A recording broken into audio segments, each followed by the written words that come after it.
J'ai parlé de la jeune génération par rapport au respect d'abord de notre souveraineté. Oui. Moi, je crois à notre pays.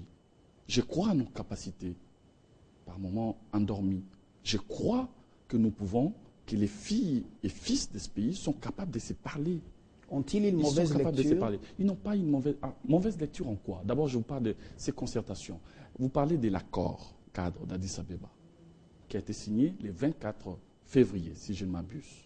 Et il parle de la résolution des Nations Unies qui est arrivée bien après. Oui. Mais les concertations ont été préconvoquées par le président de la République le 15 décembre 2012, un trimestre avant même la signature de cet accord cadre. Et cet accord cadre, mais aussi cette résolution des Nations Unies, se sont inspirés de l'idée lancée par les présidents de la République.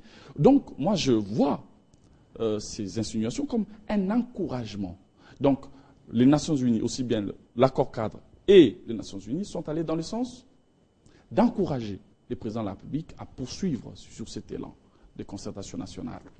Mais j'aimerais tout de même aussi dire quelque chose là-dessus. Et j'ai amené avec moi les textes relatifs à l'accord cadre et à la résolution, pour que nous puissions ne serait-ce que lire les passages qui parlent de cette affaire.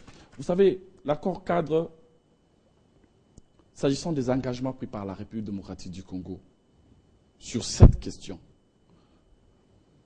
au point, je pense, 6 de ces engagements, on parle de promouvoir, donc pour le gouvernement de la République démocratique du Congo, de promouvoir les objectifs de réconciliation nationale, de tolérance et de démocratisation.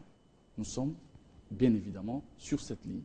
Et la résolution, contrairement à ce que vous venez de lire concernant les mandats de Robinson, je ne veux pas aller jusqu'à parler de la tricherie. Je viens de lire dans le document, justement, la déclaration de l'opposition politique congolaise. C'est pas ce que je viens d'inventer ou de dire moi-même. Enfin, je regrette tout de même l'utilisation abusive d'un concept qui n'est pas repris dans la résolution. Sous d'autres si on parlerait de la tricherie. Moi, je ne vais pas aller jusque-là. Je pense que c'est une inadvertance ou une coquille, comme on dit. Mais une coquille tout de même grave. Parce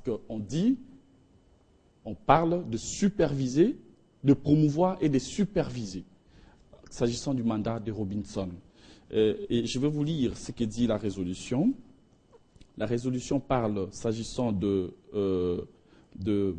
Marie Robinson, donc, là, qui est représentante du secrétaire général. On parle de promouvoir un dialogue transparent et sans exclusive entre toutes les parties prenantes congolaises en vue de favoriser la réconciliation, la démocratisation et encourager l'organisation des élections provinciales, locales, crédibles et transparentes. Vous avez parlé des supervisés. Les verbes superviser ne se retrouvent pas, M. Lumbala, dans la résolution. Et superviser, c'est un mot qui a un sens. Promouvoir, c'est un mot qui a tout un autre sens. Promouvoir, ça veut dire quoi? Promouvoir, ça veut dire encourager.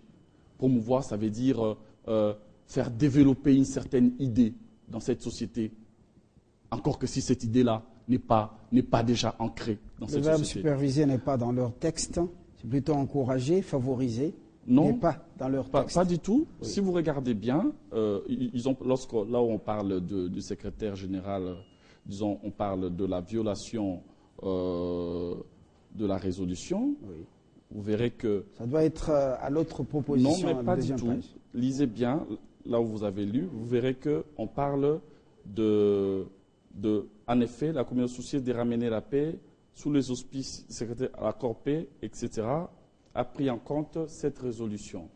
Alors, on dit, la RDC s'est engagée dans ces contextes à organiser, avec les bons offices de l'envoyé spécial du secrétaire général des Nations Unies, un dialogue politique sans exclusive, etc., etc., en vue d'encourager. Et l'opposition politique, l'ordonnance, voilà, constate que le président de la République s'écarte davantage de la résolution, etc.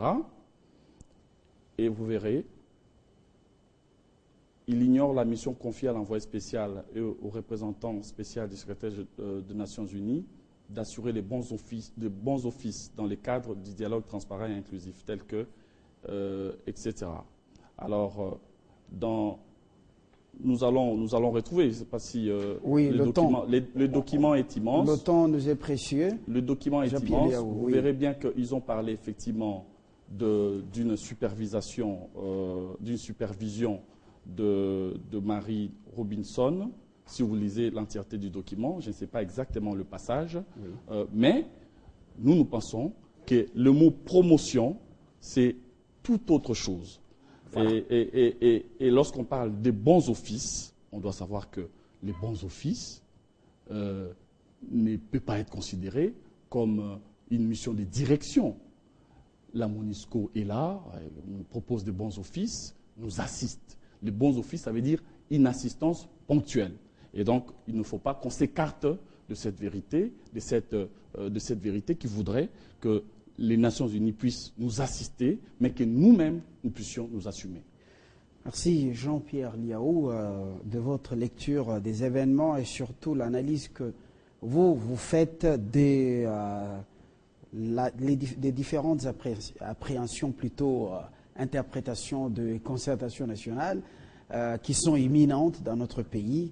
Nous allons peut-être élargir le cadre de cet échange dans les minutes qui viennent, dans les heures qui viennent. Nous vous disons merci d'être venu. Merci beaucoup de m'avoir invité. Merci à vous de nous avoir suivis. Très bonne suite de programme sur votre chaîne. Au revoir.